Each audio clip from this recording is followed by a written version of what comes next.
Concurrency is one of the hardest topics in software. Java has had threading since day one, and the library grew significantly over the years.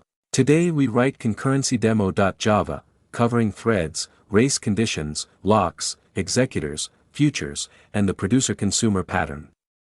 This is the toolbox every Java developer needs. The first building block, extending thread and overriding run.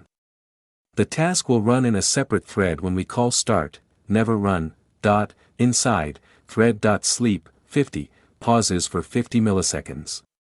If another thread interrupts this one, we restore the interrupt flag with thread.currentThread.interrupt.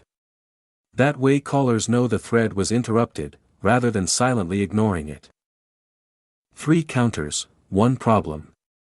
Count looks atomic but it's not, it's a read-modify write.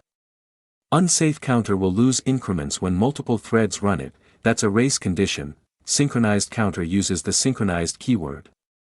Only one thread at a time can enter the increment or get methods. It's safe, but threads may block under contention. Atomic counter uses AtomicInteger. The increment and get method relies on CPU-level atomic instructions, no locking, no blocking. And still thread safe. We'll test all 3 in the demo. Array BlockingQueue with capacity 5 coordinates the producer and consumer. Put, blocks if the queue is full, take, blocks if empty. The producer will pause after 5 items and wait for the consumer. This is the simplest thread-safe pipeline in Java. Now the run method. It executes every concept we just defined that we create 2 worker thread instances and call start. Each runs in its own thread. Join makes the main thread wait until both finish. A runnable lambda passed directly to a thread. This is the preferred way for one-off tasks, no subclass needed. We test both counters with 10 threads each incrementing 1000 times, expected total 10,000. An executor service with a fixed thread pool handles the work, we shut it down and wait for termination. Both counters produce the correct result, proving thread safety. ReentrantLock gives us manual lock control. The rule, lock, before the critical section, unlock, in a finally block. No matter how the try block exits, the lock is released. The counter hits 100, guaranteed. Callable returns a result, future holds the pending result. 5 tasks compute squares, get, blocks until each result is ready.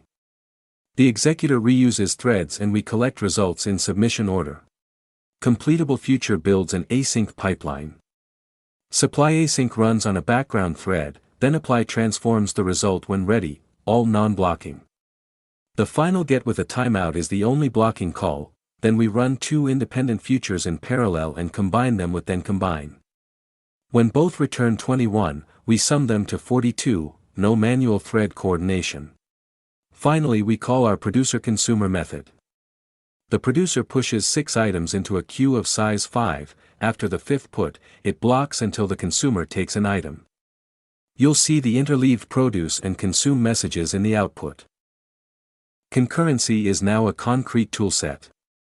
You've seen threads, race conditions, locks, atomic variables, executors, futures, CompletableFuture, and the producer-consumer pattern. These are the primitives behind every scalable Java application. ConcurrencyDemo.java will wire into Main.java in the final episode. Keep it close, next episode, the I/O package, files, paths, buffered streams, and serialization. We'll learn to read and write like real systems do. See you in episode 9.